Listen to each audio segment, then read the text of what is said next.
বন্ধুরা, এই দেখো, ভাদ্র মাসে তো তাল খেয়েছিলাম, আটিগুলো তো রেখে দিয়েছি। এখন এগুলো কেটে শাঁস বের করব। এই দেখো, কাটবো এখন। ধুয়ে ঠুয়ে সব নিয়ে এসেছি, আর কেটে দেখি কেমন আছে ভিতরে। এই দেখো বন্ধুরা, কেটে নিয়েছি। বেশি ভালো হয়নি, অল্পই হয়েছে শাঁস, আর বাকিটা কাটবো। বন্ধুরা, এই দেখো, সব কটা কাটা হয়ে গেছে তালের আটি।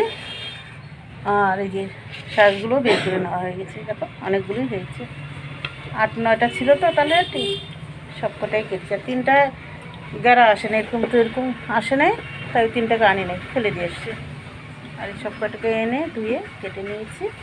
শ্বাস হয়ে গেছে, এখন খাবো। আর এই যে তালের আটির এগুলো বার করে নিয়েছি, নারকেলের মতো কিন্তু যা শক্ত, তা দিয়ে ছুলে নিব। ছুলে নিয়ে খাবো। খাওয়া ছাড়া আর কি আছে, না শুধু খাওয়া আর খাওয়া। ছুলে নেই, তোমরা দেখতে থাকো। বন্ধুরা, এই যে আটিগুলো এরকম একটু ছুলে নিলাম। যা শক্ত, অল্পই নিয়েছে, আর ওইগুলো আছে পরে এইটুকু শেষ করি, তারপরে দেখা যাবে যদি খেতে পারি পানের সাথে, এমনি বসে বসে সুপারির মতো।